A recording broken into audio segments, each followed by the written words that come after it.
Hello friends, कैसे हैं आप सब लोग। तो इस नए साल में मैं डॉक्टर अर्चना आपके साथ में एक नए टॉपिक लेके आई हूँ, जो है पंचकर्म के ऊपर। ये शुरू करने से पहले मैं आप सभी को मन पूर्वक सबको इस नए वर्ष के उपलक्ष्य में अभिनंदन बोलती हूँ। Wish you all a very happy new year. अब काफ़ी सारे पेशेंट, काफ़ी लोगों ने मुझे बोला कि पंचकर्म जो आप सजेस्ट करते हैं तो उसके बारे में कुछ बताइए, हमें जानकारी दीजिए। तो मैं आज वो पंचकर्म के बारे में आई हूँ बोलने आपको। स्नेहन और स्वेदन ये जो है पूर्व कर्म कहलाते हैं। वमन, विरेचन, बस्ती, नस्य और रक्त मोक्षण, ये है 5 पंचकर्म। तो इसमें क्या होता है कि वमन जो होता है उससे हम शरीर का जो है कफ निकालते हैं। विरेचन प्रोसेस में हमें पित्त निकालना है और बस्ती से हम वायु को निकालते हैं और वायु को कंट्रोल करके वात, पित्त, कफ ये तीनों को बैलेंस किया जाता है। नस्य से जो भी हमारे सिर के या नाक या साइनसाइटिस, ऊपर ऊर्ध्वगत जो बीमारियां हैं, ऊर्ध्व जत्रुगत जो बीमारियां हैं वो ठीक की जाती है नस्य से। और रक्त मोक्षण इज ब्लड लेटिंग, जिससे कि दूषित रक्त जो है, जलों का औचरण या फिर सिरिंज से ब्लड निकाल के ब्लड की शुद्धि की जाती है। तो ये प्रोसेस होता है पंचकर्म में। It's nothing but a detoxification of your body और एंड विद द रिजल्ट जो है आपके तीनों दोषों को और सप्त धातुओं को, जो कि रस, रक्त, मांस, मेद, अस्थि, मज्जा, ओज, ये हमारी 7 धातुएं हैं, 7 टिश्यूज़, जिसको हम बैलेंस करते हैं। तो जैसे मैं आपको एक शॉर्ट में बताऊंगी। फॉर एग्जांपल, जो ओबेस पेशेंट है या डायबिटिक पेशेंट है या जिसे अस्थमा है, कफ, ये सब जो है कफ जन्य बीमारियां होती है। तो इसमें हम क्या करते हैं, वमन करते हैं। वमन करने के लिए हम वमन के पहले 8-9 दिन मसाज करते हैं, पेशेंट को घी पिलाया जाता है, सर्टेन डाइट देते हैं जिससे कि कफ को उत्क्लेशित किया जाए, और फिर वमन के दिन उसे वोमिट करके कफ को निकाला जाता है।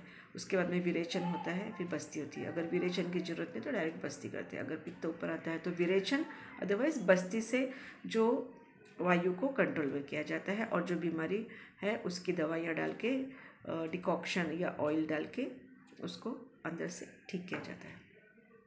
विरेचन प्रोसेस जो है उसमें हम 9 to 10 डेज मसाज करके पित्त, एक्सेस पित्ता जो है वो निकालते हैं। विरेचन इन द सेंस परगेशन होता है, जिसमें पेशेंट को जुलाब दिया जाता है, दवाइयाँ दी जाती है, जिसमें कि उस दिन उसको घर पे रहना होता है 8-9 मसाज के बाद में, और मेडिसिन लेके उसको काफ़ी सारे मोशन होते हैं। It can be 4 motion, it can be also 15 motion. So in between 4 to 15 motions anywhere you can have that process in during the process। और उससे एक्सेस पित्ता जो है हमारे शरीर में है उसे निकाला जाता है। अब पित्ता जो है, पित्ता रिलेटेड बीमारियां कौन सी है, जैसे स्किन है रिलेटेड है, जैसे सोराइसिस, एक्जिमा, एक्ने, या फिर PCOD, fibroid, even in diabetes में भी जो है वो किया जाता है, arthritis, joint pains, lumbar spondylosis, cervical spondylosis. तो ज़्यादा करके हमें बहुत कम ऐसे पेशेंट होते हैं जिन्हें वमन किया जाता है। विरेचन तो ऑलमोस्ट सभी बीमारियों में किया ही जाता है। और उसके बाद में it is followed by Basti which is enema. तो उसमें जो है नीरू और अनुवासन बस्ती होती है, जो कि क्लींजिंग होती है नीरू। अनुवासन इज़ मोर ऑफ नरिशिंग बस्ती। और ये सब करने के बाद डिपेंड्स, किसी को 7 लगती है, किसी को 10 बस्ती देना पड़ता है, किसी को 15-16 भी बस्ती देना पड़ता है। तो जितने पुरानी बीमारी, जितनी क्रॉनिक डिजीज़, जितने सिम्टम्स ज़्यादा होते हैं और उतनी हम बस्ती दे के उसको अंदर से ठीक करते हैं। वो दवाइयाँ, बीमारियों की जो बीमारी है उसकी दवाइयाँ, काढ़ा, ऑयल डाल के उसे अंदर से हम हील करते हैं।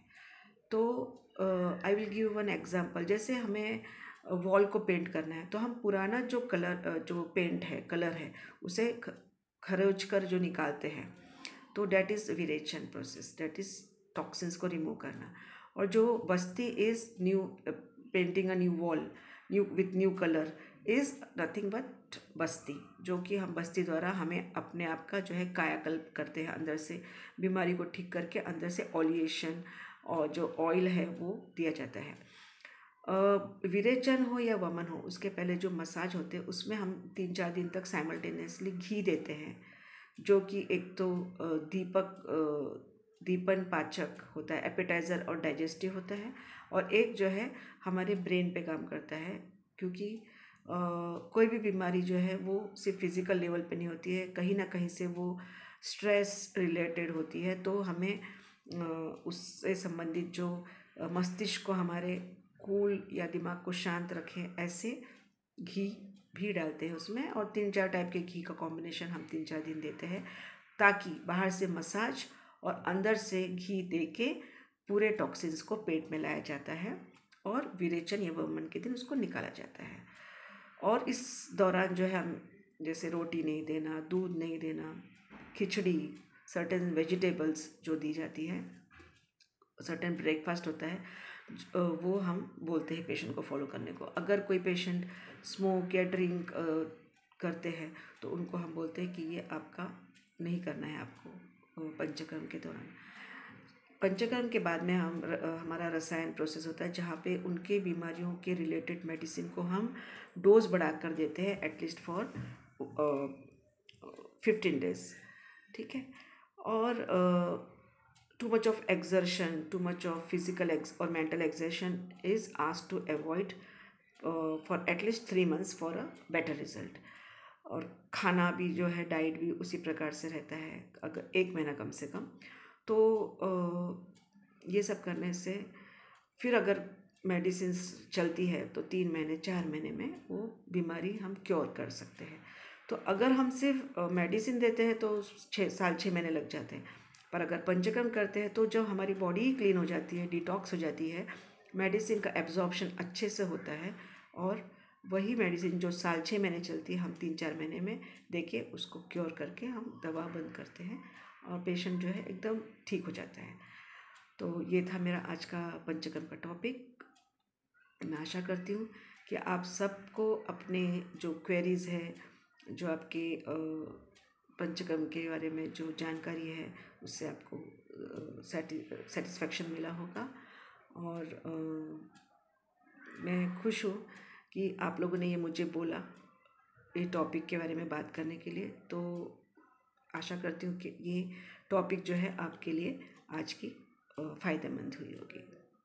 तो अब अगले वीडियो में मिलते हैं एक नए टॉपिक के साथ।